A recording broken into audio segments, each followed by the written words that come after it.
Assalamualaikum warahmatullahi wabarakatuh. Alhamdulillahirabbil alamin. Wassalatu wassalamu ala Rasulillah Muhammadin wa ala alihi wa ashabihi ajmain wa man tabi'ahum bi ihsanin ila yaumiddin. وقال تعالى بسم الله الرحمن الرحيم والعصر إن الإنسان لفي خسر إلا الذين آمنوا وعملوا الصالحات وتواصوا بالحق وتواصوا بالصبر. Surat Al-Asr. Amma ba'd. Para bapak, para ibu, saudara-saudari sekalian yang semoga selalu mendapatkan rahmat dan taufik dari Allah Subhanahu wa taala. Senantiasa kita sebagai hamba-hamba Allah berusaha untuk bersyukur kepadanya. Syukur dalam arti yang sebenarnya, sebagaimana yang dituntut oleh Allah Subhanahu wa taala dan dituntunkan oleh Nabi dan Rasulnya Muhammad SAW, yaitu dengan kita selalu berada di atas dinul Islam, di atas iman dan sabar dalam menjalankan ibadah kepada Allah Subhanahu wa taala. Apabila kita senantiasa berupaya bersyukur kepada Allah,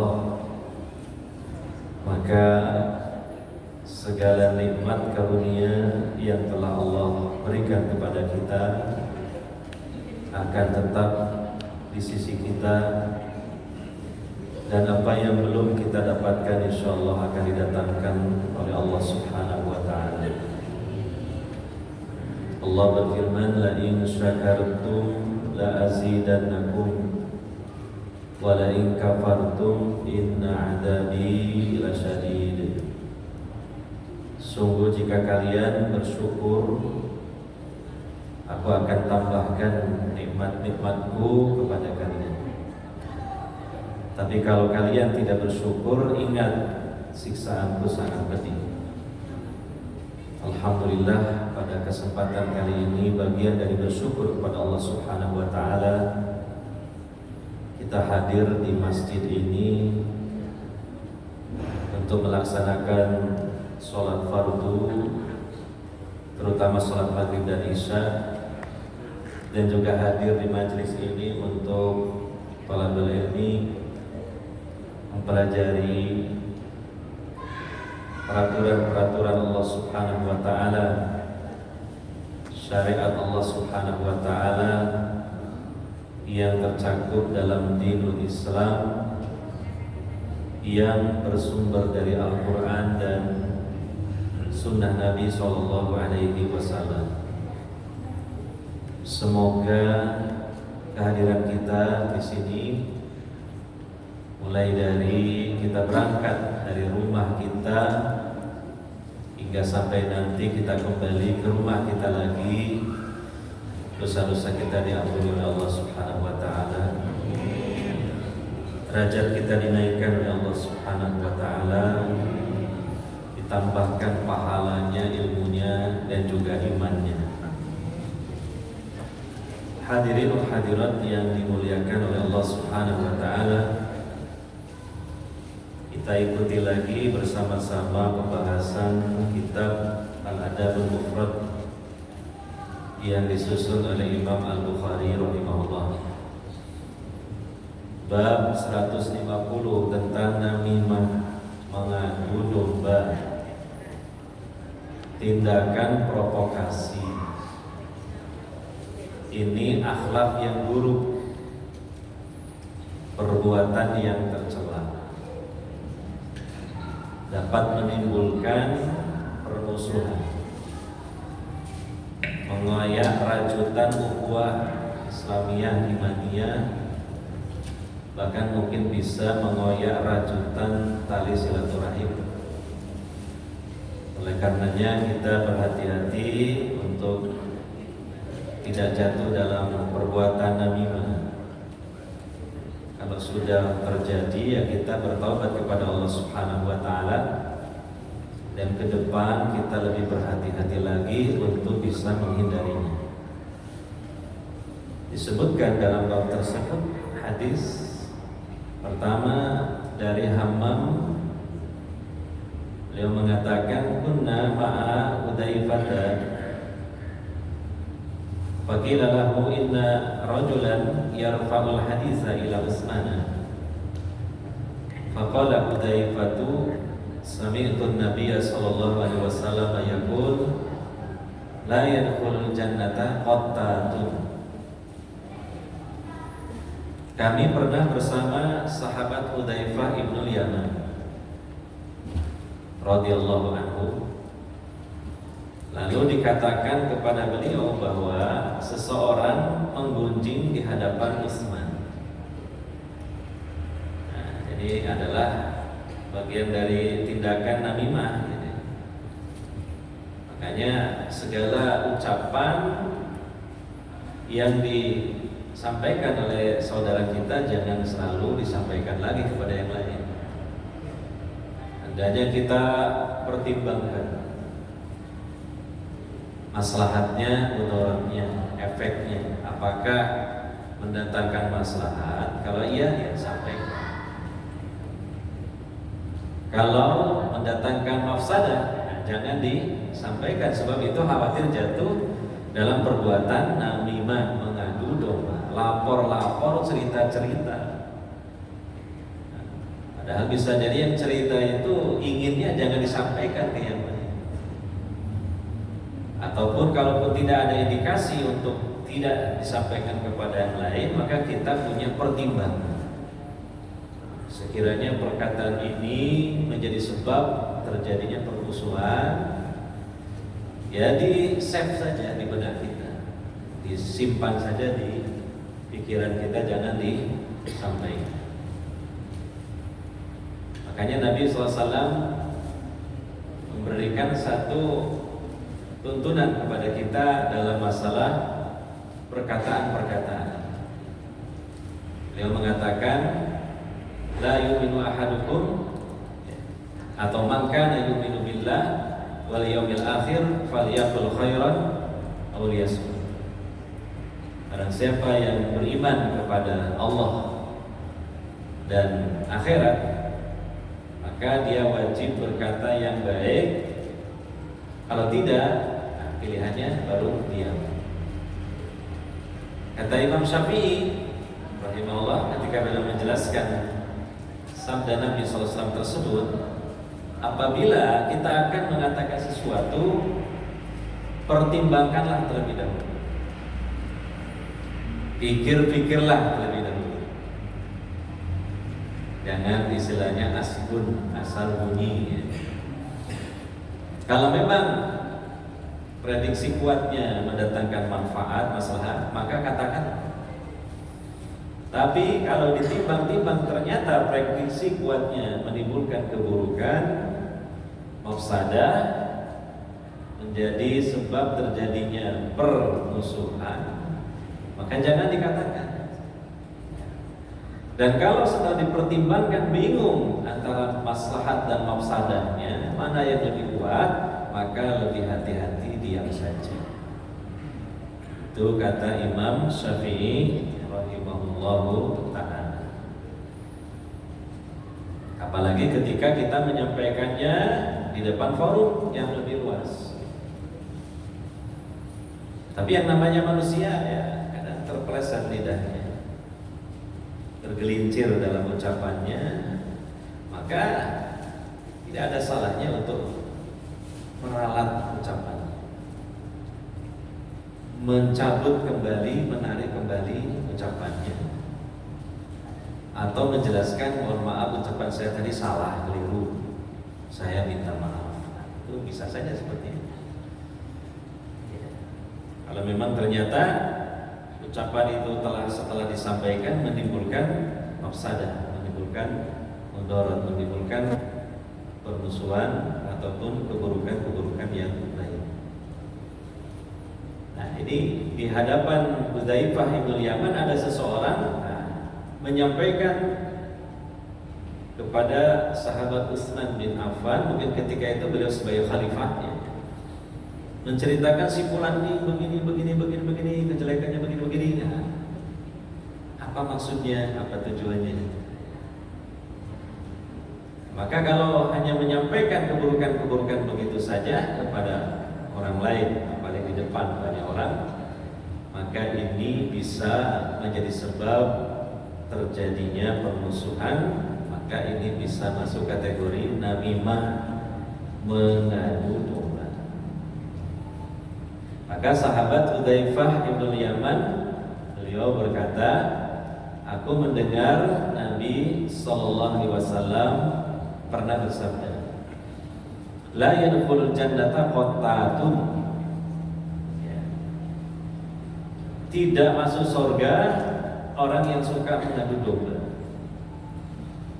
Berarti ini dosa besar karena terdapat ancaman yang besar melalui lisan yang mulia Rasulullah Muhammad sallallahu alaihi wasallam, bahwa orang yang suka mengadu domba tidak masuk surga. Pertanyaannya, apakah tidak masuk surga itu kemudian selamanya tidak masuk surga? Ya, tentu tidak. Pertama, ini ancaman. Ancaman adalah sebagai suatu hal yang menakut-nakutkan kepada hamba Allah supaya tidak melakukan pelanggaran tersebut. Ya. Bisa jadi seseorang jatuh dalam pelanggaran tersebut, namun Allah merahmatinya, namun Allah mengampuninya dengan sebab-sebab lain, kebaikan-kebaikannya yang banyak dan sebagainya, bisa. Jadi tidak selalu secara mutlak itu pasti tidak masuk surga.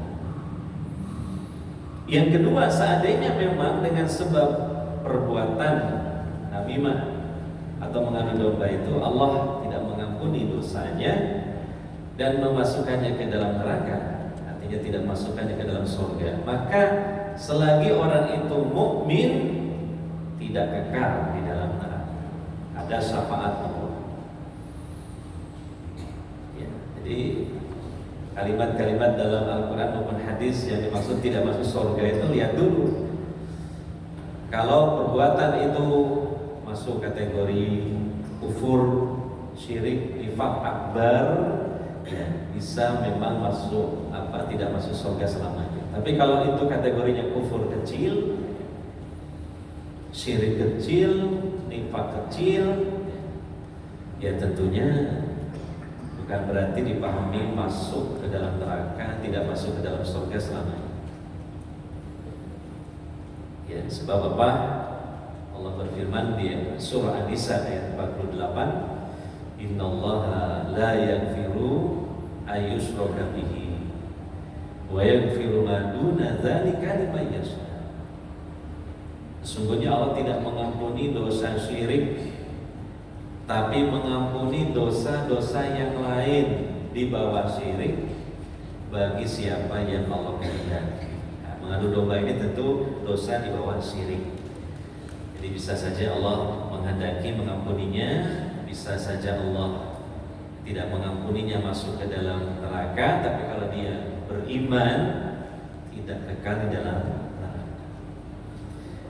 Tapi sungguh pun demikian, ya, ini adalah suatu ancaman. Hendaknya kita merasa takut, berhati-hati, jaga lisan, jangan sampai kita melakukan tindakan provokasi atau namimah, adu domba. Sebab ini keburukan dan kerusakannya kan besar, apalagi ketika yang kita provokasi ini adalah sekumpulan orang banyak, maka semakin besarlah kerusakan. Mengadu domba 2 orang dengan mengadu domba 20 orang, 200 orang, 2000 orang, 2 juta orang, 2 miliar orang. Nah, ya tentu semakin banyak semakin besar kerusakan. Ya. Nah, ini hendaknya kita takut akan ancaman ya, dari Allah Subhanahu wa taala melalui lisan Rasulullah sallallahu alaihi wasallam. Diancam tidak masuk surga orang yang suka mengadu domba. Bahkan sebelum di akhirat ada siksaan yang didapatkan bagi orang yang mengadu domba di alam kubur. Sebab dalam satu riwayat Nabi SAW ketika naik onta beliau, lalu kemudian ketika sudah dekat dengan 2 kuburan, tiba-tiba onta Nabi terperanjat, kaget ketakutan. Maka kemudian Nabi mendapatkan kabar melalui malaikat Jibril bahwa 2 penghuni kuburan ini sedang disiksa oleh Allah Subhanahu wa taala. Dan mereka disiksa karena dosa yang dianggap remeh oleh keduanya. Ya. Maka dijelaskan bahwa 2 orang yang disiksa ini, disiksa di alam kubur ini, pertama, orang itu ketika hidupnya suka mengadu domba, namimah, namam, orang itu namam, suka mengadu domba. Nah, yang satunya itu tidak berhati-hati ketika kencing. Nah, 2 dosa ini besar tapi dianggap remeh oleh keduanya. Nah, kalau yang pertama Pak itu dosa besar ya, itu setuju. Terus yang kedua, masa dianggap dosa besar kalau kencing tidak berhati-hati? Iya bisa jadi, karena dengan sebab kencing tidak berhati-hati, sholatnya rusak, tidak sah. Karena apa? Kalau kencing tidak berhati-hati, mungkin sebagian anggota badannya atau pakaiannya kena cipratan air kencing, kemudian dibawa sholat, sholatnya jadi rusak. Karena di antara syarat sahnya sholat adalah suci badan, suci pakaian, dan suci tempat sholat dari najis. Dari hal yang sepele menabrak hal yang berat, yaitu masalah sholat. Dan makna yang kedua, tidak berhati-hati kalau kencing itu maksudnya tidak menutup auratnya ketika kencing di tempat yang terbuka. Ya, kalau kita kencing di toilet ya insya Allah tentu aman dari pandangan orang lain. Makanya jangan kencing sembarangan tempat. Kadang-kala ada sebagian orang ya, naik mobil seraya terus kebelet langsung berhenti di bawah pohon besar, turun kemudian pohonnya disiram pakai air kencing, terus gitu gak istinja, cuma di popat kabin di lembok nomane, naik lagi ke dalam mobil. Sopo ya ini? Dibilang kuda ya bukan kuda, dibilang orang lah kok koyo kuda yang kuda gitu lah, bingung gitu. Lah ojo ditiru kayak gitu. Saya nanya deh, alasannya saya relawan Pak menyemprot ini tanaman, alasanmu menyemprot tanaman sudah subur sudah besar dulu semprot. Ya, intinya itu ya kencing itu dia sembarang. Harusnya kan di tempat yang tertutup gitu. Atau mencari dulu mungkin semak belukar yang sekiranya tidak terjangkau pandangan orang lain, karena itu berkaitan dengan aurat kita. Nah, ini menjadi salah satu sebab dapat siksaan di alam kubur. Jadi belum di akhirat sudah dapat siksaan di alam kubur. Alhamdulillah bin. Oleh karenanya ya kita diingatkan kembali kalau kencing ya macam ke susu, hati-hati yo. Ya celonanya diringkis dulu, diliput dulu. Jubahannya mungkin ya dilipat dulu, diangkat dulu atau dilepas dulu lah. Lepas centel di hanger di luar toilet. Kalau memang aman ya, kalau tidak aman ya dipakai, tapi kita linting sarungnya juga diangkat dulu gitu. Coba langsung. Nah, terutama kencing sambil berdiri itu kan lebih beresiko kena cipratan air kencing. Makanya afdol kalau kencing sambil jongkok. Sekalipun tidak diharamkan kencing sambil berdiri, tapi afdol lebih utama sambil jongkok atau ya duduk kalau memang ada kloset duduk gitu. Kan duduk gitu. Nggak boleh jongkok di atas kloset duduk gitu. Ya, duduk juga. Iya, ya ini khusus untuk laki-laki. Kalau perempuan nggak ada kencing berdiri gitu. Iya, ini untuk laki. Nah, salah satunya adalah namimah, mengadu domba. Nah, mungkin kadang-kadang nggak terasa terjadi di kalangan keluarga sendiri, keluarga besar gitu. Padahal sama-sama saudaranya. Ya. Misalnya ada saudara kita di hadapan kita menggibah saudara yang lain. Nah, ya cukup dosanya berhenti sampai di sini. Gitu loh. Ya kita kalau bisa nasihat dulu, mau cukup gibah, mau dulurin dewe kok. Dalam Quran surah Al-Hujurat itu orang menggibah saudaranya, apalagi ini saudara seiman sedarah, sama dengan memakan bangkai saudaranya. Kan gitu. Dalam Al-Quran surah terus gak usah gibah. Ini ono unek-unek wis disampaikan konolan yang baik-baik. Kan gitu. Kalau bisa. Nah, lebih parah lagi, sudah lagi gibah di situ, nanti setelah pulang lah, kemudian kita ketemu sama saudara yang satu lagi yang pernah digibahin, kita sampaikan, awalmu digibahin gini lah. Itu namanya kan namimah, ngadu. Oh, sini panas marah, oh gitu, orang ajar, lah jadilah bermusuhan. Hati-hati. Ya memang jaga lisan ini ya tidak gampang. Ya, sulit, lebih sulit lagi kalau kita nggak ngaji bab-bab seperti ini, lebih sulit lagi, lebih kurang berhati-hati lagi. Orang sudah ngaji ya kadang keperucut omongan, gitu. Nah, ya makanya kita terus belajar ilmunya, belajar mengamalkannya. Takut tahu ngaji lagi kan domba itu la yadkhulul jannata. Coro Arabnya ngoten nggih. Terjemahannya apa? Tidak masuk.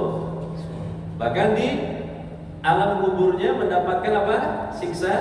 Wah, takut. Keliru. Jangan sampai begitu. Ya, ngomong yang lainlah, yang datar-datar saja. Yang tenang-tenang saja, yang sejuk-sejuk saja. Daripada ini disampaikan ke sini ngomong sampaikan lagi ke situ. Nah,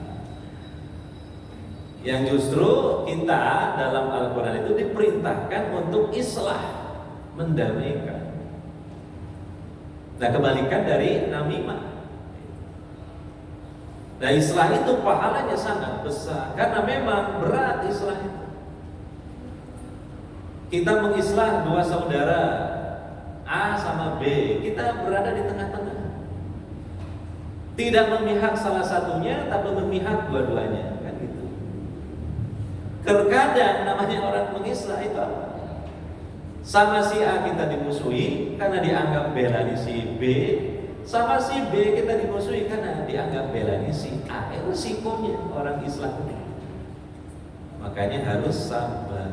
Makanya Allah janjikan dalam Al-Quran ajron azimah, ganjaran yang sangat besar bagi orang yang mengislah, mendamaikan.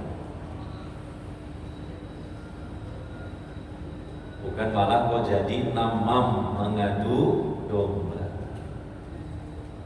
Bahkan kata Nabi SAW, dusta itu tidak dibolehkan, haram, kecuali dalam beberapa keadaan. Di antaranya apa? Dalam mengislah boleh dusta.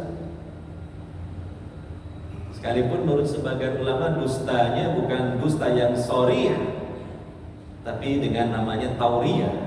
bukan secara dusta nyel, tapi dengan diplomasi katakan. Ya, si A, si B bertengkar, kita islah, bingung ya apa caranya islah. Akhirnya apa? Kita datang ke si A, aku oleh titipan salam untuk si B buat kamu. Oh iya tak, oh, seneng deh. Padahal itu zaman dulu, 10 tahun yang lalu. Sebelum apa? Bertengkar. Tapi kan kita nggak menjelaskan kapannya. Dia juga nggak tanya kapan gitu. Sehingga sebenarnya tidak secara senyata-nyata berdusta, ya. Nah ini namanya tauriah, berdiplomasi. Dalam rangka untuk apa? Mengislah, mendamaikan. Sehingga dengan ucapan tadi si A berkurang rasa mangkel. Oh, ambil titip salam kanggo aku saya. Baik. Kemudian datang ini ke si B. Si A titip salam buat Allah. Oh iya tak? Oh, seneng gitu kan. Nah, padahal 15 tahun yang lalu saya are-are masih remaja itu. Sehingga ketika ketemu itu senyum-senyum gitu, sudah enak, sudah cair suasana. Nah, sampai dibolehkan dusta yang tidak sorry dalam rangka mengislah. Nah, kebalikannya adalah namimah, mengadu domba. Nah, maka kita sebagai kaum muslimin, termasuk di negeri tercinta kita di Indonesia, hendaknya menjadi pionir terdepan dalam hal kita berhati-hati, tidak memprovokasi dan tidak mudah terprovokasi. Berita-berita ya yang beredar itu juga kalau memang itu mengandung potensi sensitif, mendatangkan suatu permasalahan, ya jangan mentah-mentah diterima begitu saja, apalagi disebarkan ke yang lainnya. Perlu ada check and recheck, tabayyun. Dan dalam agama kita memang ada tuntunan untuk tabayyun terhadap suatu berita. Ya ayyuhalladzina amanu in ja'akum fasiqun binaba fatabayyanu. Wahai orang-orang yang beriman, jika datang satu berita dari orang yang tidak adil, yang fasik, maka tabayyun dulu, cek and recheck dulu, diteliti dulu berita itu apakah sahih ataukah tidak, apakah faktual ataukah hoax. Makanya Nabi SAW dalam hadis yang lain mengatakan, cukuplah seseorang dikatakan pendusta apabila dia selalu menyampaikan apa saja yang dia dengar tanpa mempertimbangkan maslahat mafsadahnya, tanpa memfilter apa yang dia dengar.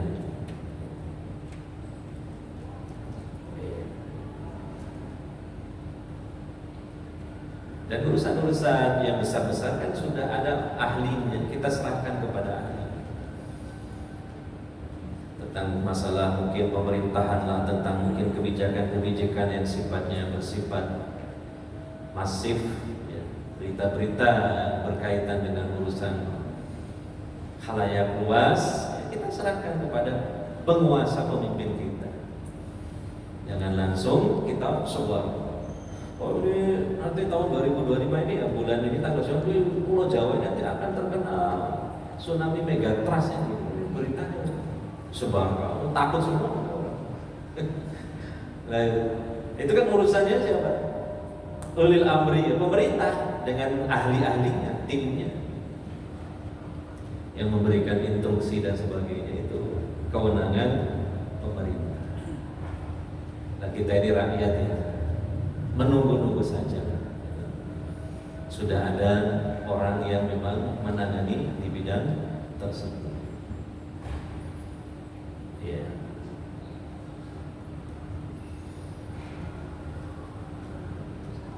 Kemudian dalam hadis yang berikutnya ini dari Syahr bin Hausam Dari Asma binti Yazid qalat qala Nabi sallallahu alaihi wasallam ala ukhbirukum bi khiyarikum qalu bala qala alladzina idza ru'u dzukirallah afala ukhbirukum bi syirarikum qalu bala qala al-masyauna bin namimah al-mufsiduna bainal ahibbah al-baguna al-bura'al anad. Rasulullah sallallahu alaihi wasallam bersabda, maukah kalian aku beritahu tentang orang terbaik di antara kalian? Mereka menjawab, tentu wahai Nabi Allah. Beliau lantas bersabda, orang-orang yang apabila dilihat Allah akan diingat. Jadi ini orang-orang soleh. Mungkin dari air mukanya itu sudah tercermin ya, dari kesolehannya, dari ibadahnya, sehingga belum berkata-kata pun orang sudah merasa diingatkan gitu.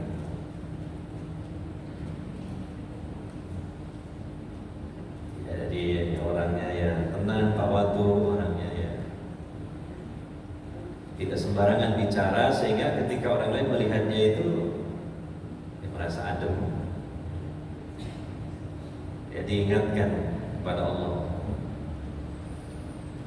Maukah kalian aku beritahu tentang orang-orang terburuk di antara kalian? Mereka menjawab, tentu wahai Nabi Allah.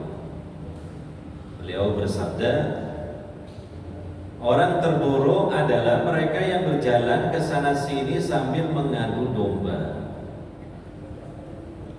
Orang yang menimbulkan kerusakan antara orang-orang yang saling mencintai dan yang mengharapkan kebinasaan pada orang-orang baik. Jadi punya etikat tidak baik ya, menjadi sebab terjadinya kerenggangan-kerenggangan, bahkan mungkin pemutusan tali silaturahim. Itu kata Nabi, orang yang terburuk di antara kalian. Ya di antaranya perbuatan yang menyebabkan terjadinya perpecahan, permusuhan, keretakan hubungan di antara orang-orang yang sebelumnya saling mencintai adalah namimah tadi, mengadu domba. Termasuk yang besar lagi dosanya mengadu domba pasangan suami istri, sehingga akhirnya bertengkar, sehingga hubungan mereka berdua tidak harmonis, sehingga sampai pada puncaknya bercerai.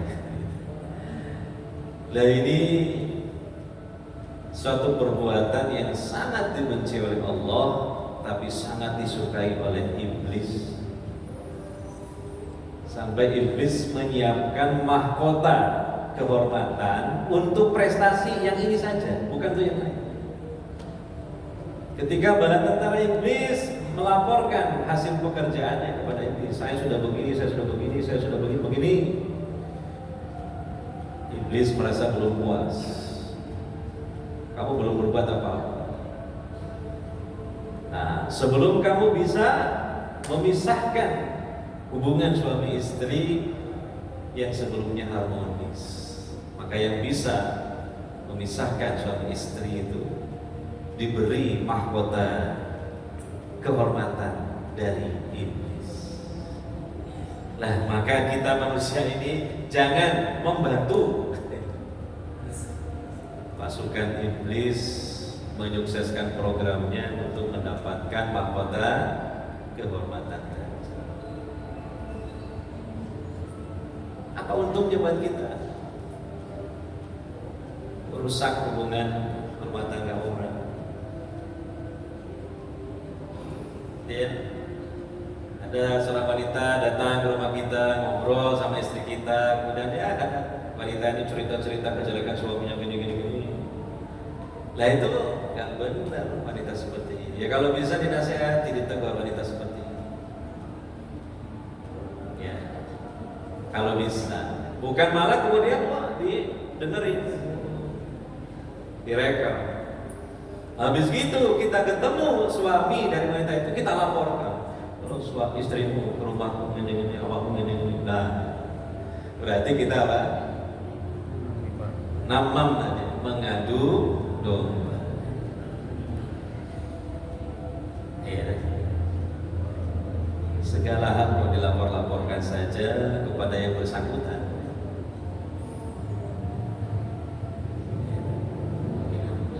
Kalau seakan-akan kita ini punya jasa sama dia karena melaporkan gitu kan, keburukan istrinya dia di belakang dia.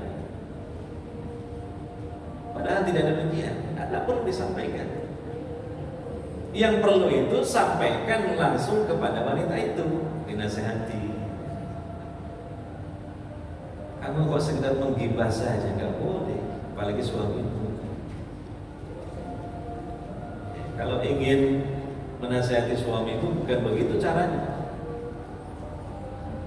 Sampaikan kepada orang yang berilmu, yang soleh, konsultasikan, sharing, cari solusi secara rahasia. Bukan sekedar hanya diungkap saja, diceritakan saja, dicurhatkan saja. Kan itu boleh. Dalam kitab Riyadhus Shalihin itu bab ghibah, ada 6 ghibah yang boleh. Ada 6 ghibah yang boleh. Tujuannya untuk kemaslahatan.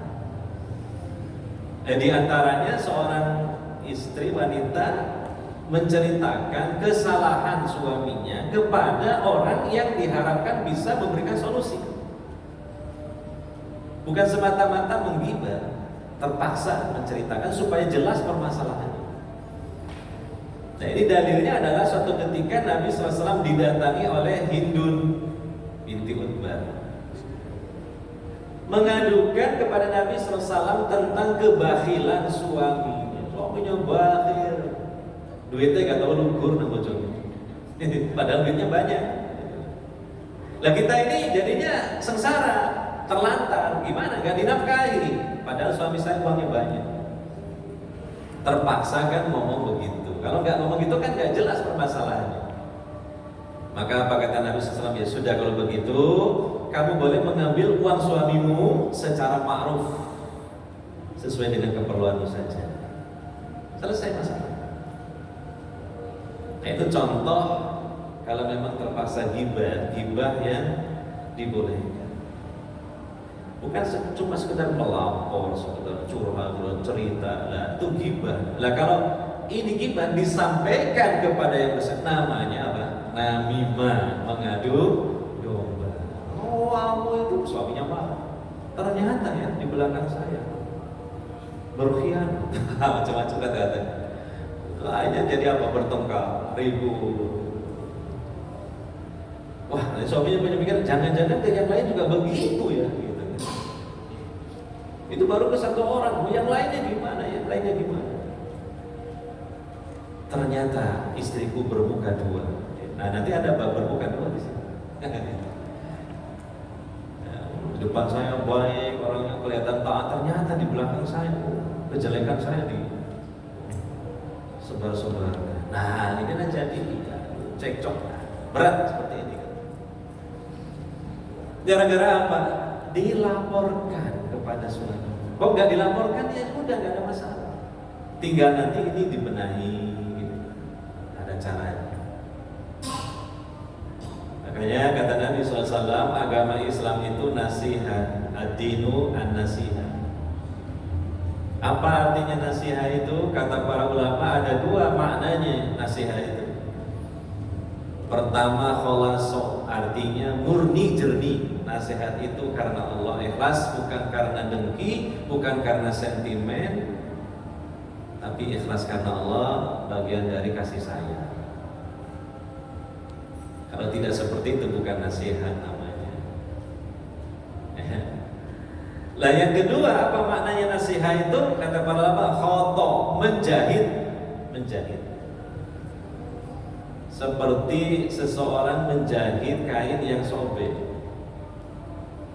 baju sobek kan jelek ya, jelek. Nah ini masalah. Maka bagaimana? Dijadi, ditempel, dijadi, selesai. Artinya apa? Kalau begitu kesimpulannya, Islam an-nasiha maknanya apa? Kebaikan dan perbaikan. Itu Islam. Kebaikan dan perbaikan.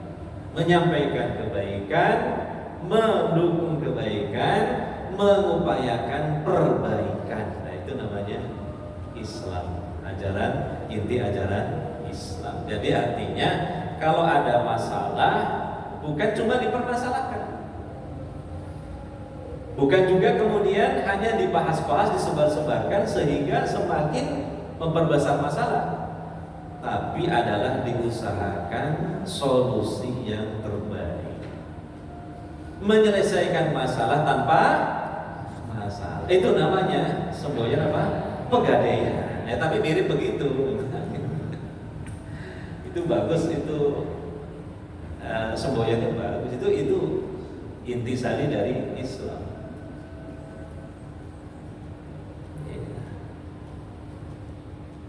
Nah, kita belajar, nggak gampang loh kita. Nah, gampang ternyata praktik.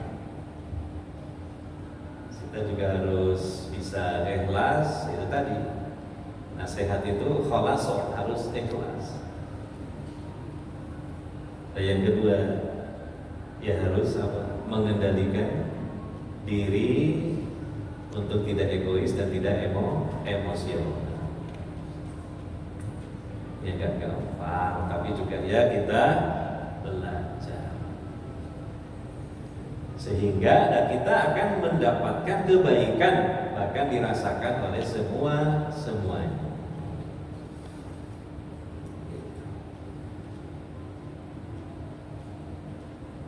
Oke, saya cukupkan sampai di sini. Apabila memberi kesempatan bertanya kurang 15 menit sebelum kajian berakhir. Kalau ada pertanyaan silakan sampaikan.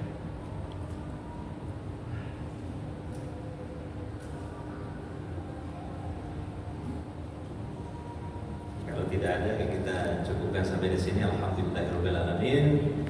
Semoga terutama yang hadir dapat ganjaran yang besar, talabul ilmi, ditambah ilmunya, ditambah imannya, ditambah ikhlasnya, kesabaran. Subhanakallahumma wa bihamdika asyhadu an la ilaha illa anta astaghfiruka wa atubu ilaik. Wassallallahu ala nabiyyina Muhammadin wa ala alihi wa sahbihi ajmain. Wassalamualaikum